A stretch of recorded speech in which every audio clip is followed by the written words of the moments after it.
Hello, hello, hello, everyone, and welcome Hey. to the first ever panel discussion of the Black Bonnet series. Are you guys excited?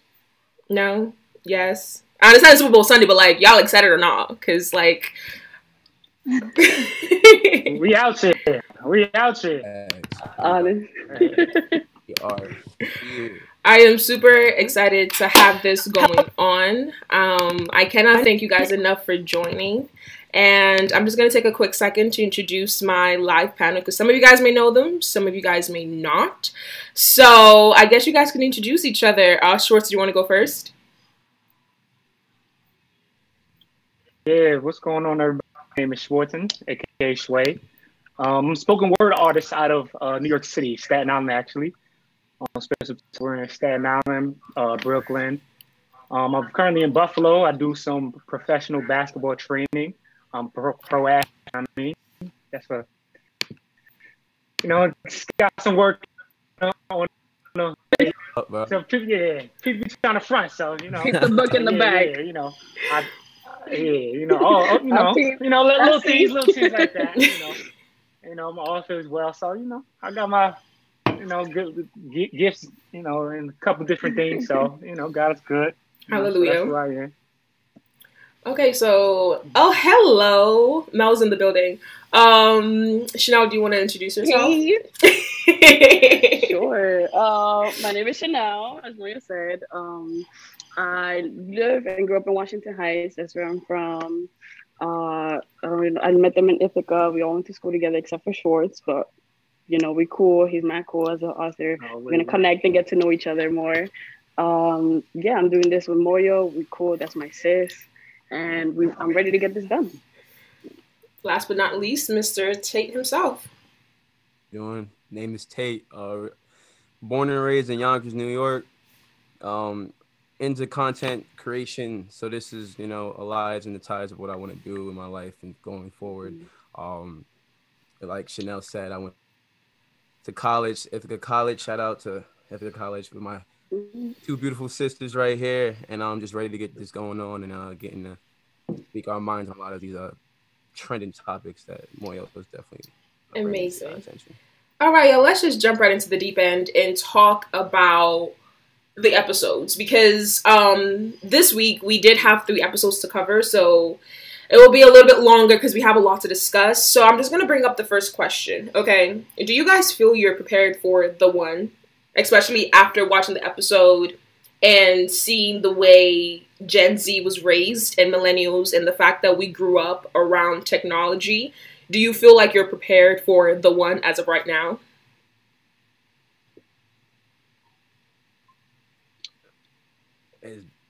Anyone can go. I don't know if you want to go the same order or if anyone can go. Y'all can talk about it.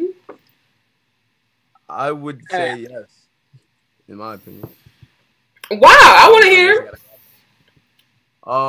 In my opinion, I say yes because I feel like I've had the ability, one, to experience, stuff with individuals in the past, and now I kindly know that what I want, especially what I need to be happy and be in a healthy relationship from my end. And I feel like going through the trials and the tribulations of failed relationships, as long as some successful ones, that they all teach you lessons in regards to that. So I really feel like I've built up the enough knowledge and enough awareness of my strengths and my weaknesses to definitely see myself with somebody and being successful. Okay. So I think I'm ready for that. Obviously I can go more in depth, but we have other things, other people that can speak in. Okay. Schwartz, because I know Chanel's engaged, so that kind of answers the question that she's kind of ready. But I want to hear. I want to hear Schwartz before Chanel goes. Schwartz, are you ready? I mean, yeah.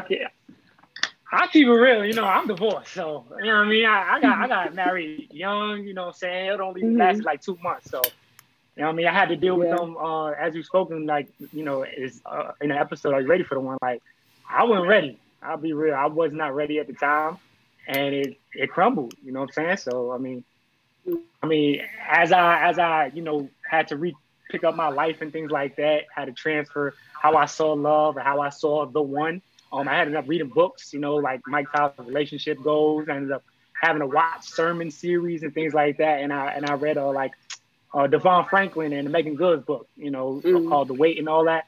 So I had to like figure this thing out because I did not, I did not do it right. I fell in love in high school and things like that. I was not ready, but as of now, I'm starting to like, pick things up as, years go by. I'm starting to be better, more equipped for what it is that, who God has for me. I'm in a relationship now, so I think I think she the one, but appreciate it, Yeah, so I'm trying. We working on it, so we trying to, I know I'm in the trying phase. Yeah, so that's why as I prepared as I prepared as I am for it. I think.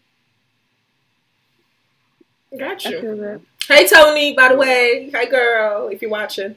Hey. So Chanel, are you ready for the one?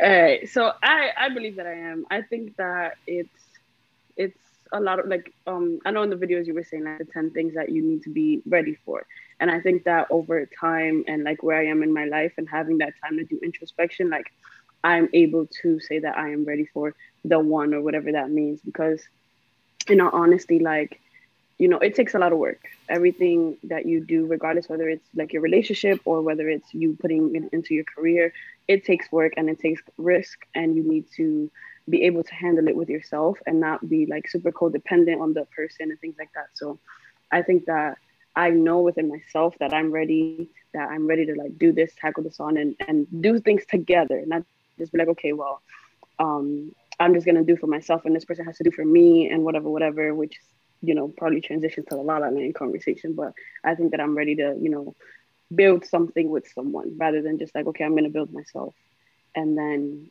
like just let things be. Nice. So I feel like I am the stranger in this conversation because I am not ready for the one. I am and I say that because for me personally, I've gone through so many bad relationships that like, yes, I know what I will accept and what I won't accept, obviously. But at the same time, I'm also at the place where I'm like, if my dream guy came, because my mom always says like, if your dream guy came today, will you be ready for him? And when she asked me this at the beginning of last year, I remember being like, oh, hell no. I didn't have a clear vision of where I wanted my life to be. Like, yes, I knew I wanted to perform, but I didn't know what steps to take. I didn't feel motivated to do what I needed to do. So right now, I'm like working on that. I'm literally that Gen Z that fits into the category of career first, then relationship.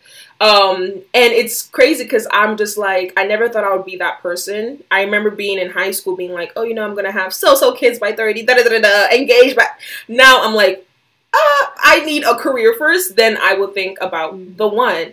And given that I said that, do you think that Gen Z and millennials are at fault for the way we view the one or the way we view love in general? I don't think so. And I think because I think we're so afraid of like being stuck in something, of seeing like our parents or people or our grandparents being stuck somewhere that it wasn't for love. A lot of it was like for financial reasons or things like that. Not all parents, obviously, but a lot of them were, stuck in relationships where it was like a contract versus like love. And that's why, if you watch the videos where you talk about how there's all these things that you need to be in love and all these other things, and yes, career ready, there's a lot of support that goes to it, especially us women that are more career focused and things like that. Not all men are like that and support that, and men need to learn how to support women, the same vice versa as women support the men's careers, and more women are being entrepreneurs, like that takes up time. So that means that we can't be in the house just chilling, like cleaning our backyard, doing all these things, having kids. We want to wait to have children, so it's not the same as like things were before. We're not taking as much shit from guys as they were before. So, or like, and vice versa, right? So it's like we want to build ourselves. Well, yeah. We want to build ourselves and we want to do all these things. So therefore, like, we're not sacrificing as much. Now, both of us have to sacrifice versus like the woman has to sacrifice everything, her career, her this and that, whatever, in the relationship, in order for the man to be built. And then it's like, okay, I'm gonna take you along for the ride. And it's like, no, baby, I'm doing my thing and we can build this together. And so that's why everything, I feel like it's more like pushed back. But I think we are still scared of still making that leap. and that can also cause us to be the barrier of our own happiness, because I don't see why we can't do both together. You know, you can build yourself, and if you have the right support and the right, you know, like systems in place, you can have a healthy relationship and also build your career. So now, Chanel brought up a great point about the males having to sacrifice. My dudes, are y'all ready to sacrifice for your one whenever she comes? 1000%. And I also feel like, because when you talk about something, it, again, finding the one, like you already said, so many different steps that both already brought that out. And in the way of finding that one, you have to kind of find yourself too in that regards. And you're already taking sacrifices and learning from your trials, from your wrongs and your rights. So once you get the one, I feel like, yes, just for me, you ask me personally, like I 100% think so in regards of, I realized that to get to where I want to be in anything, that's career wise, financial gain, from a relationship side, it's all going to take, you know, sacrifices. So it's not like Chanel already said it, you can't cut short enough on any of it. So in my personal, you know, again, I'm not old or anything, you know, I'm 24 years old, but I guess, you know, I feel like our generation had to learn things at a different rate than past generations have, due to the fact of things changing. And piggyback off Chanel said, a lot of women are stepping up. You've mentioned it in previous episodes, our generation is it's changing a lot of things that has, you know, been done in the past. And I feel like that's another reason why people are scared, because there is no role model for this new phase that we're entering. There's no one who done it before us. We are the ones starting this new transformation of, it's not the stereotypical mother in the house, you know, stay at home mom taking care of the kids. You know, we have a lot of women out here breaking boundaries, you know, getting out of their comfort zone, becoming the breadwinners. They're doing everything they need to do and handle themselves. So I feel like, again, that's another reason why we're scared, because we've never seen it before. We're kind of the ones changing the narrative in a sense. So I agree 100% on that. Sure. So do you have anything to add?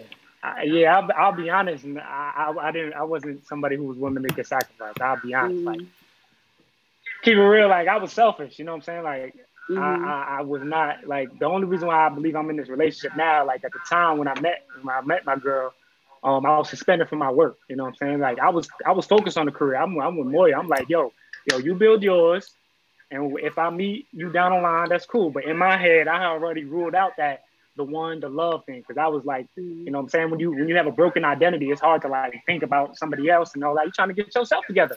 So I'm there here selfishly moving the way I gotta move, and you know what I'm saying, moving. You know what I mean? Whoop-de-whoop, going on dates. I'm just, I'm chilling. And so I honestly couldn't say I sacrificed to get, who I have now, because at the time I was like, if it wasn't for me being suspended from my workplace, I wouldn't open up that space for my lady. And at the time she was unemployed too. She, you know what I'm saying? But, she got her own business now and everything. But at the time we was at a place where it was like, oh, okay, like this is the one time for a couple of weeks where we both have off.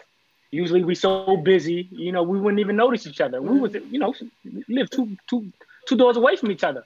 We never seen each other before. We was always on the move, always on the go. I'm doing my thing.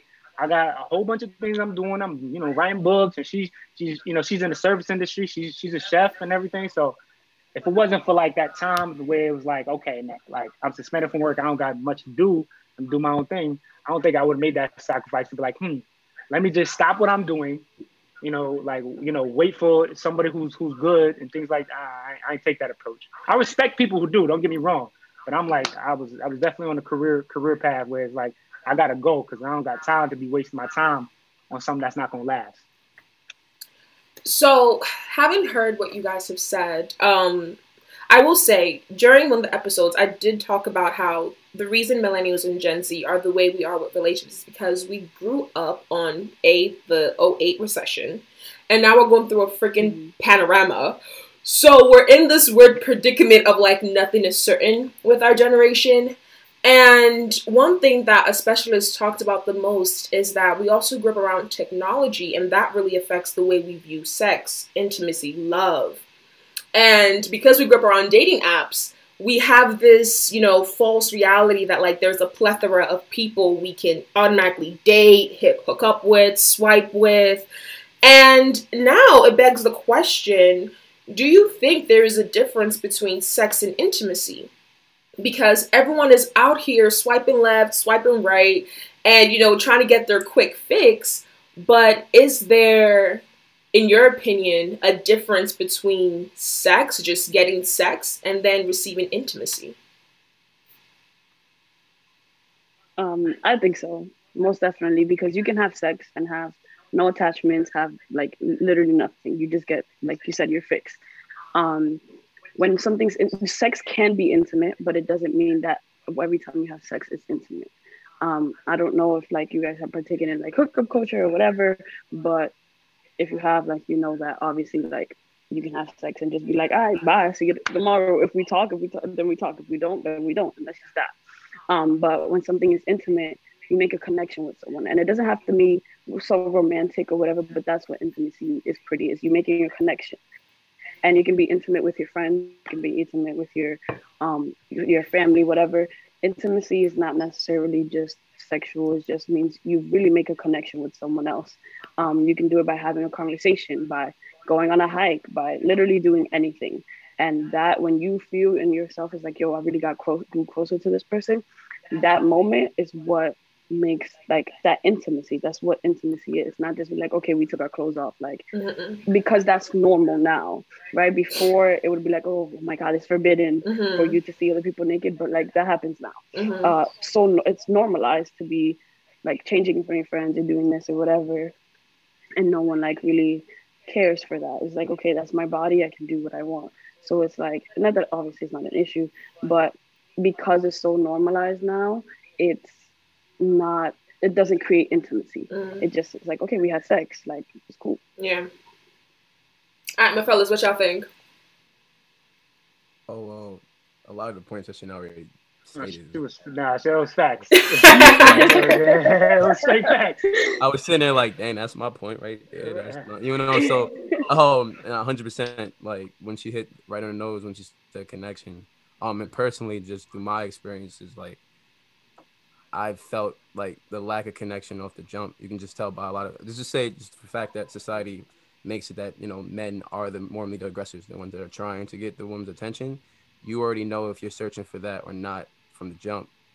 So just from the fact of like me being a person, if I see somebody, if I'm sexually attracted to them without even trying to get to know them as a person, then you already know that there's going to be a lack of intimacy. That's not the goal or, you know, what the intentions are. So 100%, I think men know, but like aren't aware of the difference. But like, I don't think a lot of men that I've talked to or socialized with also even are searching for that, if that makes sense. Gotcha. So like, yeah, I think there's a clear difference. Yes, 100%.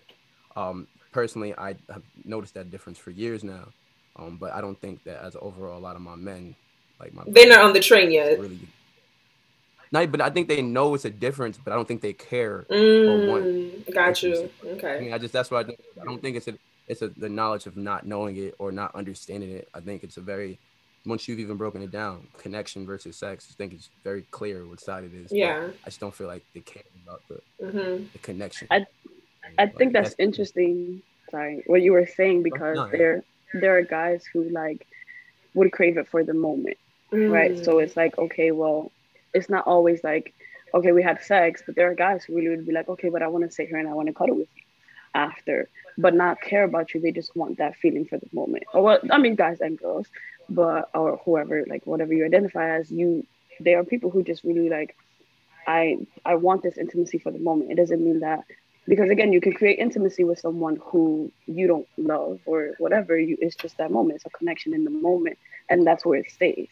So that's possible to crave that still, but you don't want to take anything further with the person. It's just like, okay, I wanted my fix for the moment. It's the same way as having sex. It's like, okay, I got my fix for the moment. You can get that fix through some sort of intimacy without having the responsibility of having to like take care of this person or listen to this person or whatever it is that, you know, people in like relationships want to do. Yeah. Also, I also think that just people just only search for one of the parts of the four intimacy. So once you broke it down into four different factors, I don't feel like there's certain men or women that just only want one part of that or not ready to tap into or unlock another level of it. So I don't really think, you know, I feel like when you talked about the physical part of just the cuddling and stuff like that, and some people, they do get that confused with just it being part of sex and stuff. But then when you talk about mental and spiritual and emotional, I don't even think some people even want that or even know what that is. Mm-hmm. Like the levels to is where it comes cloudy for a lot of people. And I'm glad you brought that up. Just a quick refresher for those that didn't watch the episode. The 4 types of intimacy is physical intimacy, mental intimacy, spiritual intimacy, and emotional intimacy. So there's a major difference. And to touch back to Chanel's point, I feel like the main reason why some people in our generation are looking for that quick fix is because we grew up having everything tangible to us. We grew up having everything right there. If you had a question, you go on Google. If you couldn't figure out your math problem, use a calculator. You know what I mean? Like we even me myself, even though I try my hardest to be patient, there are days when I don't have the ability to just be patient because I'm like, no, I should be able to get it now at this point in time, social time. And especially with social media, it's even worse because you can open your app and see your friend who's 19 driving a BMW and you're like, okay, what am I doing in my life? You know, that kind of like impatience. And I feel like like a lot of us crave that quick fix because we're used to having a quick fix. You get what I mean? We're used to having our needs quickly fulfilled, either with the dating app, either with Google, either with social media. We're quick to just having things be checked off the box. Sure, do you have anything to comment about that? Yeah. First of all, when I did watch the episode, kind of compartmentalizing the different intimacies. That was the first time I ever heard about that. I'm sure Tate could attest to this, but guys don't talk about that. Like not like that. Or if guys do it, it's not as popular. Let me say that it's not sexy to be like, let's talk about intimacy. No, you like if we're being real, like what I'm saying, like the whole point of like manhood growing up was to possess a woman's body, possess a girl's body. That's what got you your kudos, your props, and all that. Right. And so yeah, when you got your right, you looked at as the man. Then it created the ego. Then you wanted more. Create that vicious cycle of like, just being animalistic and objectifying women and all that. And having to detoxify yourself from that as an adult, it's like, whoa, like damn, my mind was really messed up. Of course, through the process, what Chanel was saying, like the way you grow with somebody is like the more intimate, like how to be spiritually intimate, right? So like we just said on the last episode. I ain't like you don't think about that till you take sex off the table, to be honest. Like unless you know what I'm saying, like take sex off the table, see how intimate we could really be. Like, you know what I'm saying? Like not you know what I'm saying? So I thought about that. I'm like, wow, like emotionally, how can I even identify my emotions? Do I have all my traumas like lined up and all that? That's the reason why I write. Like why I'm a spoken word artist, to try to get that off me, because I can't always identify as a man all my emotions and all my feelings and how I feel and all of that. Not because it's just wasn't how I was wired. And now I'm rewiring myself to try to think like that and to get those kind of advice and try to grow with somebody who I believe I love. That's crazy.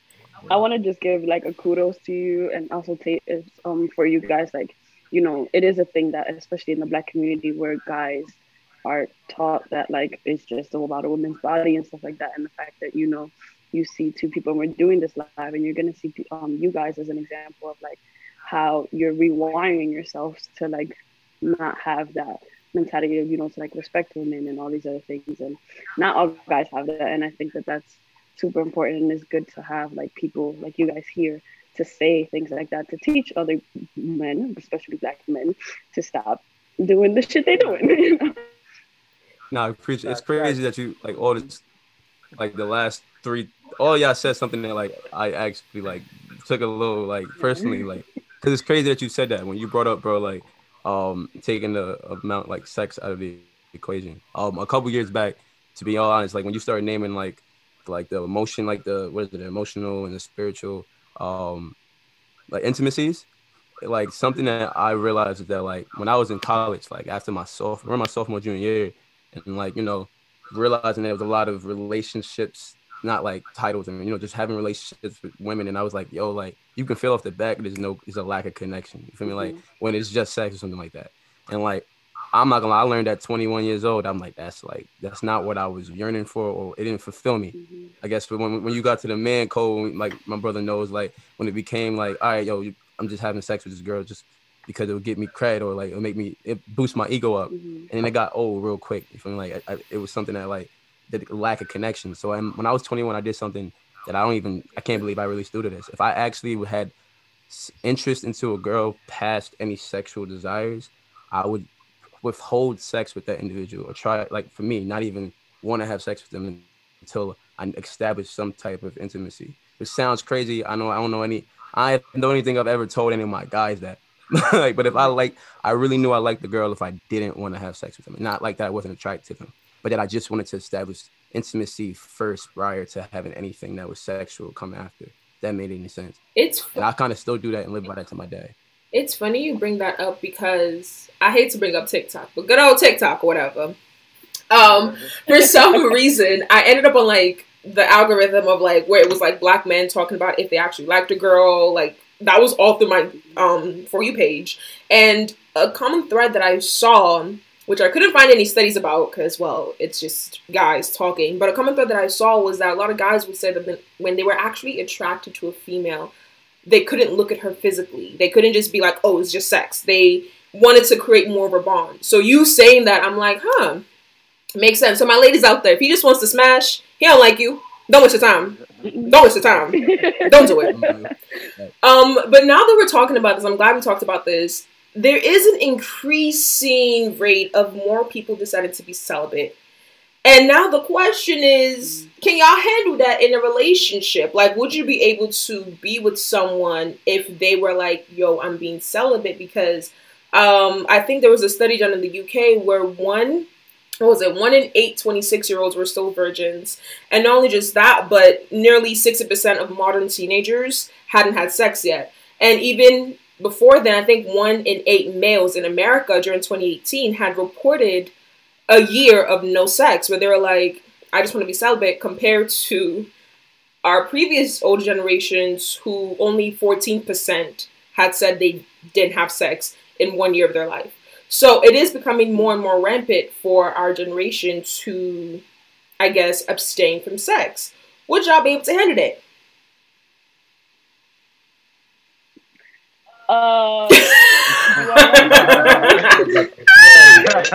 The engagement. Let's hear that. Let me hear the engaged women talk. Okay. Do I want to? No. Would I? Yes. And that's because, like, out of respect for my partner, if this is what's gonna, I think, one, not even just respect, but for us, I think going on that journey is like already helps you do a lot of like introspection and reflection, because you're, again, like Tate and Shorts were saying, you're taking sex off the table. So now you're discovering so much more about each other. So that time that you would spend having sex, you're spending it doing other stuff. So if you like, I honestly would probably recommend it if you guys are like in a relationship and people are just like, I'm just fighting, and especially with Corona and just fighting or whatever, take a week, 2 weeks, whatever, a month off of doing it and just like do things that create intimacy. So that's fine. Doing it until marriage is a whole different thing, but I still would do it. It just would be obviously really hard, because at that point it's like, okay, for our partners and for us, and then probably more than likely for if we were to, it would be like for more of a spiritual like journey and getting closer to God and things like that, which would be worth that like sacrifice. At least for me, it would be worth that sacrifice, because obviously through God everything is possible. Amen. So talk about it. We would be able to do it. All right, my guys. Can you repeat the question so I know when I'm answering?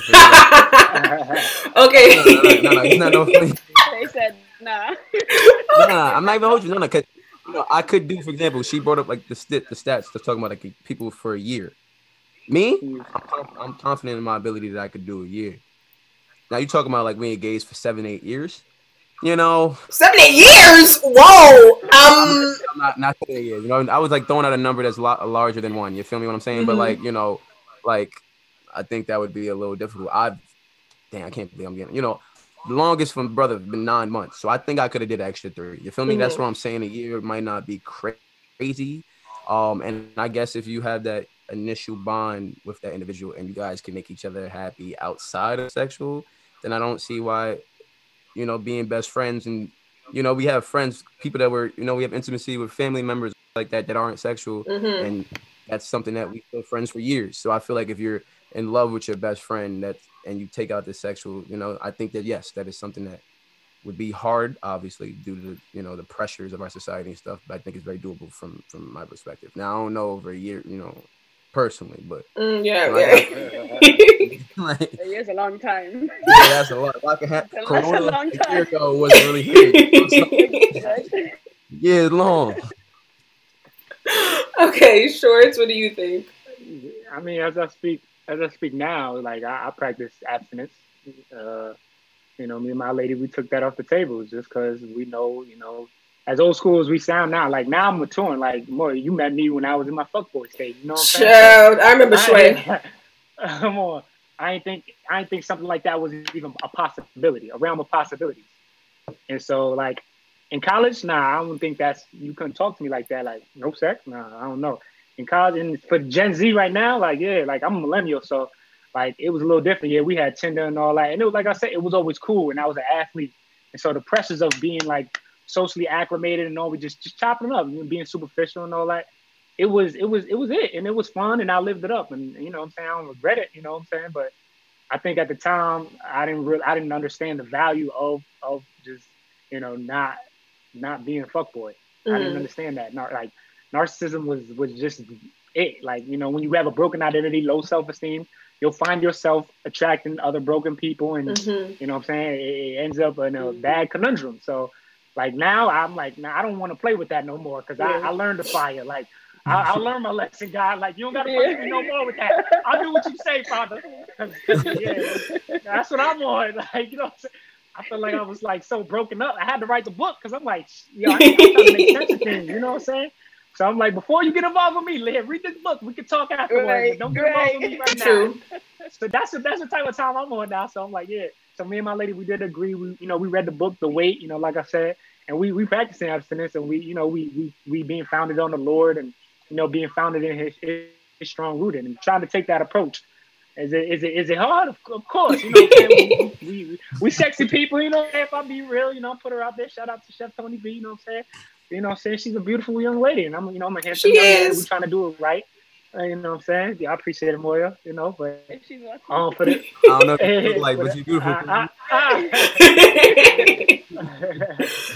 It's funny. But, you know, Nah, but it's funny how like you said that, because for me, I think Chanel knows a little bit about this, but what was it? I think my sophomore year.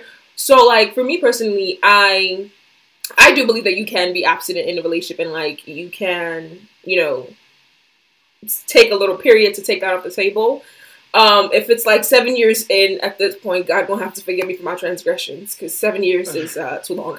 But, you know, you can take some time off to just cultivate the relationship with each other. But for me, I made the decision to practice abstinence after my sophomore year of college because, how can I put this nicely? I went through a period, like I said, I had some really bad relationships, and I chose abstinence for my well-being because I just felt like my body was never my own. It was always for the male gaze. Like you guys said, like men were grown, like groomed to believe like, you know, a female's body is yours. And that's the way I was groomed as well, that like my body is not my body, it's a man's body. Not only just that, but going through experiences of sexual assault was very detrimental to what I believed a relationship should be like. So after my last relationship and experiencing that again, I was like, okay, maybe I needed to take some time for myself and figure out what works for me. So when people are like, now I'm understanding why celibacy and just taking time for yourself is becoming more of a growing thing, because sometimes it's not always just about, oh, you know, I need to feed this, you know, side of me that's sexual. It's also about just like, yo, my mental health is at stake and I need to take some time off to figure out what's going on. Because that's where I was. That's where I am. Like, I took the time off because I'm like, my mental health is not where I need it to be. So it's like, let me take some time off and figure out what's going on. But, yeah.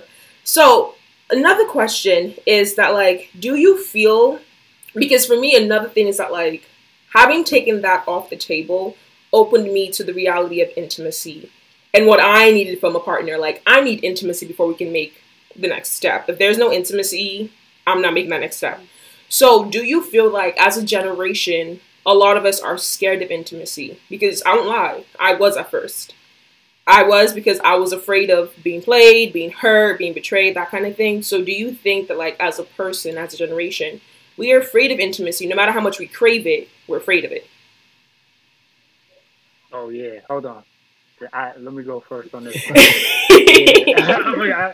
I'm gonna have to say hell yeah, yes, absolutely. So intimacy, the way I break intimacy down is like it's into me I see, right? I want you to see into me, like I wrote a book, but I didn't want you to know like this was just a brand, right? I didn't want you to get to know Schwartz, and like I said, but like it was an ego trip. I don't want you to see past the ego. You're gonna see the bravado. You're gonna see that part of me because I don't want to go down that territory. Why? Because I had mommy issues. You know what I'm saying? Keep it real. I was raised by my biological mom or my biological pop. And so when it comes to like knowing my thoughts and things like that, I'm like, nah. So even if I want to be, I'm being vulnerable, I'm being honest. Like with the lady I'm with now, she knows she'll tell you. I'll be real. Like I didn't think it was gonna go past a certain point because in the back of my mind, I'm like, I just went through a divorce after somebody I met 10 years ago, and we was together 10 years. If we can't make it after 10 years, it ain't no hope for me. It ain't no hope. Like I don't care. Like 10 years, like I'm young. Like you know what I'm saying? I'm only 26. You know what I'm saying? Like I'm young. That's my whole life, right? That's your whole life, literally. And so I'm like, yo, past this point, I'm cutting it off. You're not gonna like you can put on your wall. Of course, I met her. She had her walls as well. Every girl I met had their walls, but you know what I'm saying? Like my dad was a Rolling Stone. He had 14 of us.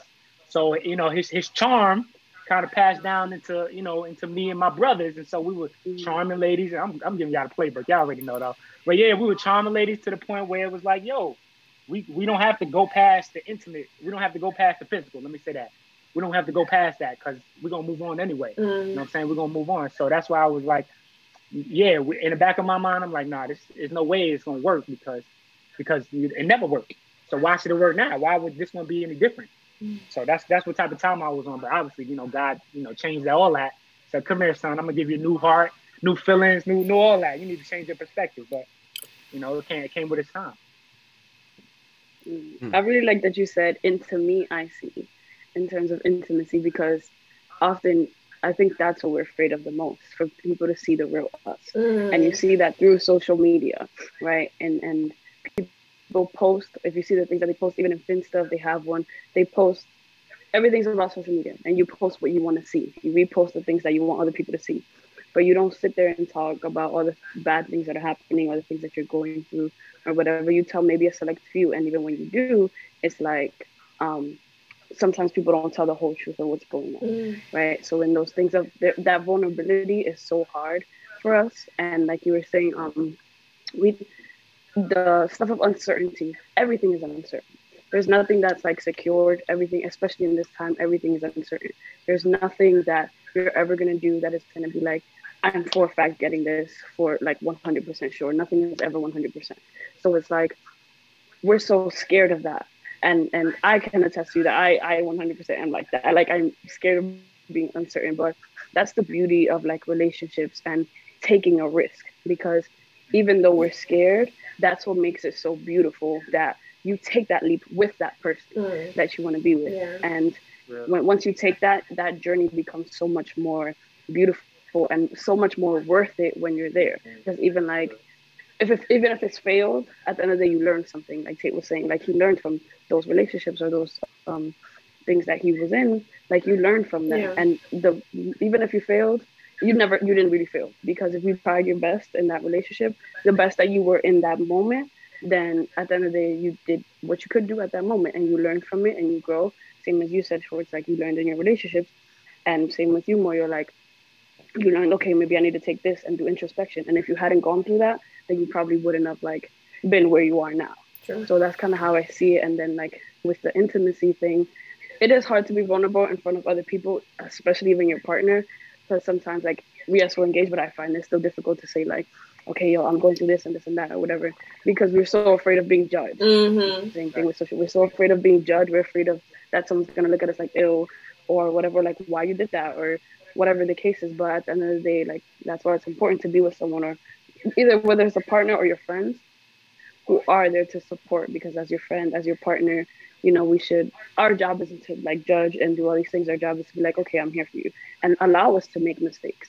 And once we make the mistakes, it's like, all right, cool, like we're still here, for you. And because the only way that we're gonna learn is by making those mistakes. If you didn't fail, then you can't get up and like do better. Wow. I don't even know how I'm gonna say anything after that. Okay. Yeah, best reiterate, I guess, summarize basically what I was gonna say. Just I think they were all scared of getting hurt, and that's 100% the reason why people are scared of it. You know, it's the vulnerability that we've already mentioned. So it's just like people are scared to reach, and I think people are really scared of uncomfortability. Like people don't want it. Like people love their comfort zone, and once intrude on my space, it makes it very uncomfortable for me able to like navigate. Not me. I'm just talking about majority of our generation. So yeah, just what they've said. I just think people are scared of vulnerability. I don't think people even. I think it's always just we're stuck in the past. I don't really. One thing I realized that a lot of people. I don't think people. Like, for example, like any new situation that comes up, our first thoughts is what's happened before, how it can't happen again. How I'm gonna try to do everything I can so it doesn't happen like the last time. I don't think our generation does a good job of, realizing that situation happened at that time with another individual when you were a different person. Yeah. And I think that's a thing that scares us, is to like we're still holding on to past baggage that really doesn't allow us to grow and get outside of our comfort zone. So we have one question from the live, and then we're just gonna wrap up real quick. Okay, so the question is: in the Bible, sex is an act of worship to God and an intimate thing. So how does the panel feel about that? Crickets. I can't. I don't know. I feel like it was just the time is a different time. Like Chanel brought this up before. Like I feel like sex now has been so normalized.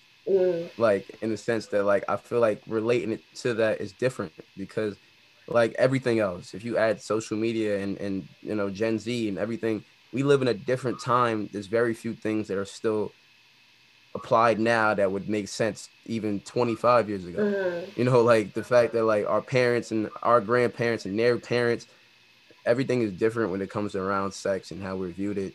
Even talking about things that go align with it, like women empowerment and your body image and how we see ourselves, and it's a whole different ball game. So I don't know. I guess like something like that is just a different time for. I'm not disagreeing or agreeing with it. I feel like you just gotta look at it in a different lens. Like, got you. For me, I feel like it depends on. Hey, you gotta be I feel like you have to have a faith in God for you to even feel that way. Because if you're a person, I guess how the church folk call it, living out in the world, you're gonna view sex very differently. But for me, who was raised in the church and then had to go through a period of finding religion for herself, not just the church, as Kurt Franklin puts it, I'm losing my religion. But finding what God meant to me, I feel like for me personally, I just feel like in general, sex is something personal. I've always had that belief because for me, I would never feel comfortable. And I noticed this during my sophomore year. I remember, for me personally, and y'all gonna hate me. Y'all gonna hate me for this? But I don't mind the lights on. I don't care if it's on. I'm like, okay, whatever, but that's fine. but some guys were like, why are the lights on? Take the lights off. And I'm like, why are you freaking out about the lights being on? I don't care. And for me, I'm like, why is it that like some people cannot do that act without the lights being off? And for me, I question them and I'm like, so you're comfortable with the lights being off, but yet you're about to enter this act with me. Like, if you can't see me, if I can't see your scars and you see mine, what's the point of us doing this? And that's why I say it depends on the person, because for me, again, I prefer intimacy and having that foundation. So it's like, if we're partaking in sex and you can't look at my scars, my flaws, my cellulite, my stretch marks, the whole shebang, and be okay with it, and I can't look at your cellulite, your stretch marks as a guy, your nasty ass feet, take them socks off. You know what I mean? Like, if I can't see your... if I can't see... I can't see the socks. I'm dead. But, like, if I can't see your imperfections, then why do you want to partake in this act with me? In that sense, I do believe that that's why sex is a bit more sacred, because it's like, we're seeing each other's flaws, and if you're not comfortable with that, then I don't know. Here's some cookies and some milk. Like, I'm not giving you nothing else. But how does everyone else feel about that? I agree in the sense that I'm still going through my journey, so I'm still very early, very like I don't, you know, I'm starting to read now. I'm fresh. So I think that we're not in a God-fearing world anymore, right? Like there's a lot of people who don't believe in God or say like I believe in God but don't practice or read or go to church or any of that stuff. It's like, okay, let's just go to church on Easter, right? So because we're not in a God-fearing world anymore, there is intimacy.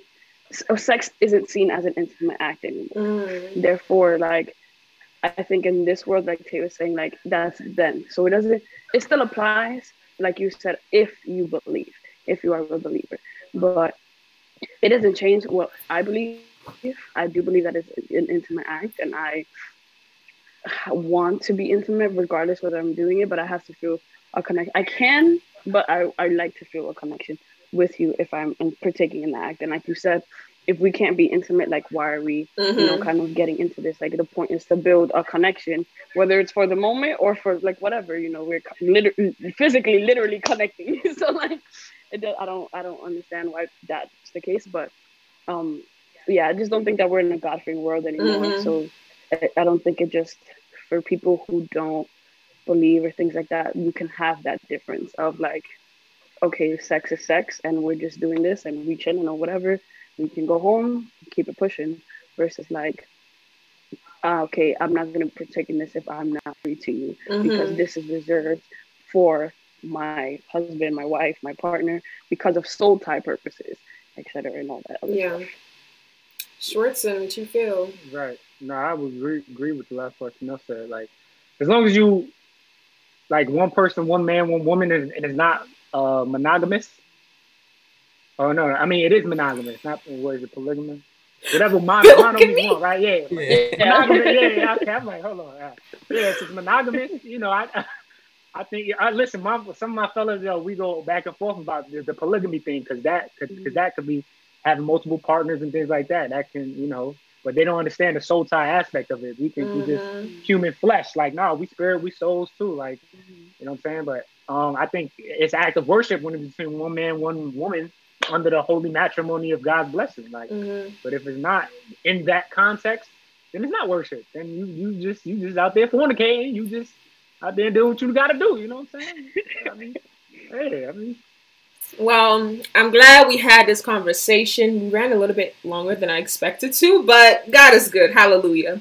I want to thank everyone for joining. I want to thank the comments that were brought up. I especially want to thank my panelists. I love y'all so much. As you can see, these people are educated, smart, and it doesn't hurt that they're cute, except for Tate. But I am so I had to. But I will catch you guys next Sunday, same time at 7 p.m. And next Sunday we are talking about Black women and the images that are shown on the media. So I hope to see you guys then. Have a nice Sunday. Enjoy the Super Bowl.